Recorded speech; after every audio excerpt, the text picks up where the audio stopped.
Welcome to episode 2 of the Building Blocks of Python series. This video covers variables in Python, what they are, and how to use them.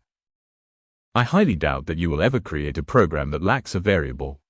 Variables are extremely common, especially since we always change information shown on a screen and stored in a database. Let's dig into what a variable is.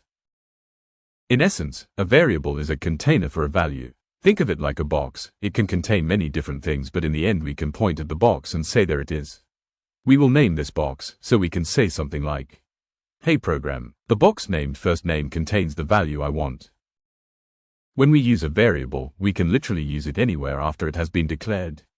A great example would be one for a username. If you put the variable in the area you want to display the user's username, then set the value from the database, the user will get to see their own username that was stored. In this example, we print the number 3 different times utilizing the print function. This works perfectly fine, but what if we wanted to change 3 to 5? We would have to update each of the print functions. That is a lot of work if we have a big program. There's a much better solution for this. Let's use a variable. Here, you can see we updated our code. We use a variable named x and give it the value of 3. In each of the print functions, we call the x variable. When we run this, we get the same printing outcome as we did before. Now, back go our question. How can we change this value? You see how we changed the x value to 5. That is all we have to do to change the value of all x variables.